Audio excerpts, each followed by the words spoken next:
So this is just following up in the last video where I sort of showed you how to work with.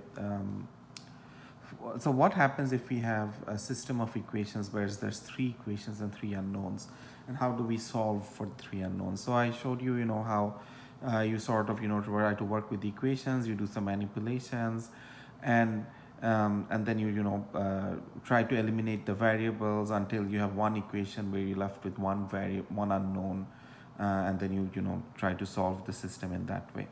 Now what I'm going to show you in this video is like sometimes when you have a case like that, it's sometimes much less messier to solve them by applying what we learned about how to write a matrix. Okay, so before I show the example with the three equations, let me just show you a simple example where we just have two equations. Okay, so the two equations we have is 4x minus y equals to minus 3, 3x plus y equals to 17. Now suppose you have these two equations. This is your equation 1 and this is your equation 2. Now normally we're pretty used to working with two equations and two unknowns. So if someone gives you these two equations, say, okay, can you solve for x and y? We usually use what? The simultaneous method, right? So you find out some expression for x in terms of y, you substitute it in the other equation, and you'll get a result. But what I'm going to show you is we can also apply what we learned about matrices in order to solve these two equations together. Okay, so what I'm going to do is, and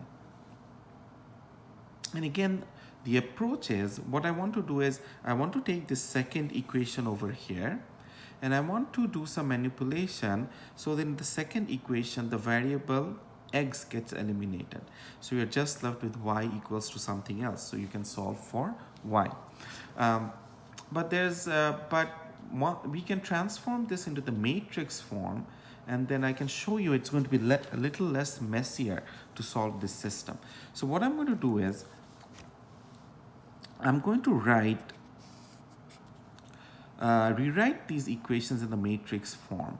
But when I'm rewriting this, what I'm going to do is I'm going to form a matrix by just looking at the coefficients. Okay, so my matrix will be 4, minus 1, and minus 3. From the second equation, the coefficient of x is 3, the coefficient of y is 1, and then you have 17. So I've just taken these numbers, the coefficients of x and y, and then also my right hand side, and I've just put them in a matrix form. Just one thing you have to be careful, okay? If when you're trying to transform things in a matrix form, you always have to make sure that your variables are all aligned, okay? So what I mean is, so if you're writing this equation like x, then y, and then your result, in this equation you also have to have x, then y, and then the result, okay? Because when you're writing the matrix form, what you're doing is you're taking all the coefficients of x, that is your first column, all the coefficients of y, that is your second column, and then your results, which is your third column. Okay, now how does this make our lives a little easier? So notice what we were trying to do. So what we were trying to do is we were trying to eliminate the variable x from our second equation, so you can find the solution of y. So what would that mean? So that would mean, in terms of this matrix, what you're trying to do is you're trying to do some manipulation so that this entry becomes a 0. This is essentially what you're trying to do. So how can you do this? So the way you can do this is, again, try to think of, the usual approach. You want to manipulate this equation in a way so that when you add it to this equation, this 3x cancels out. And you can do the same with these numbers here. So try to think of, okay, what can I do with this row over here So what can I do with it so that when I add this row to this row, this is going to become a 0, okay? So what you do is you try to multiply it with a scalar. So try to think of a scalar so that when you multiply it with this row over here, this 4 is going to become a 3, so that when you subtract equation 1 from equation 2, this is going to become a 0.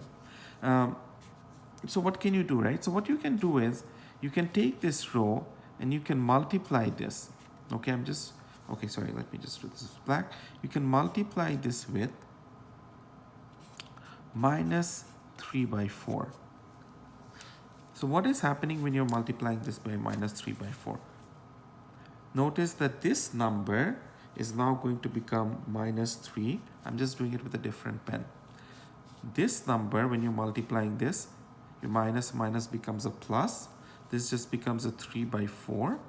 And this is going to become minus is a plus, 9 by 4.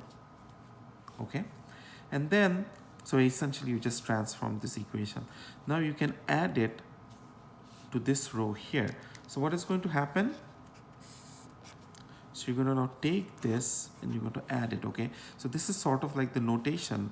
This is the notation you use when you're working with these you're doing these manipulations. So it's just saying you're taking this row, you're multiplying it with a scalar, and then you're taking the results and you're adding it to this row, okay? So what is going to happen? So when you add this, so I'm going to keep the first row as we had. This is just the original equation. But when you're adding it to these red numbers here to this row, notice that this is becoming a 0. Then you're adding 3 plus 4 to 1. So this is becoming a 7 by 4, so you can add it. And then you're adding a 9 by 4 to 17. And once you do this math, this is going to become 77 by 4. So what has happened now? So what has happened is I've made the first element here a 0. That means that actually I've eliminated this x over here. Now I'm just left with these two coefficients.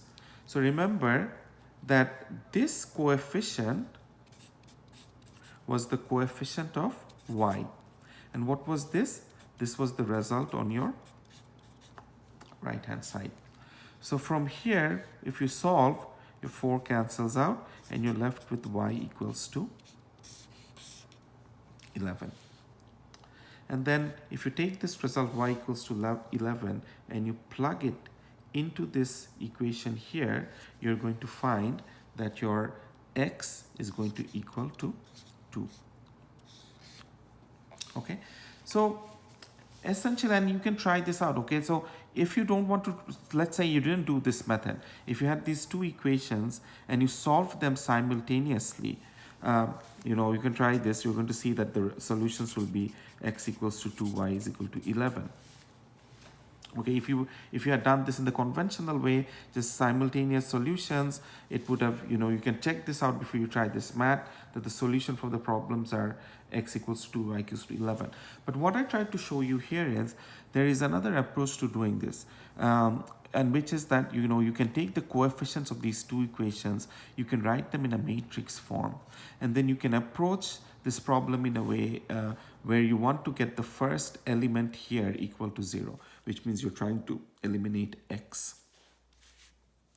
And how do you do that? Well, you try to, you think of, okay, what can I do with these, with my equation 1? How can I change that so that if I add it to equation 2, this 3x disappears.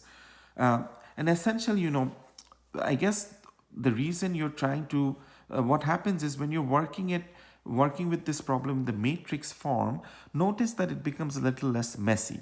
You don't have to worry about the x and y's. You can just look at the numbers over here and you can just focus on these numbers and think, okay, how can I change these numbers so that, when I'm taking this row and adding it to the next one, my first element becomes a 0. And then once you have that, you're left with just these two coefficients in the second row, which would mean that your coefficient of y is equal to some number here, and from here you can just directly solve for y, and you can just directly solve for x. So it's just a method which is going to make our lives easier. So what I'm going to do in the last video is I'm going to show you, this was a simple example, but I'm going to try to show you how can we use this setup to solve a system of equations where there's 3 equations and 3 variables, okay? So that's going to be the next video.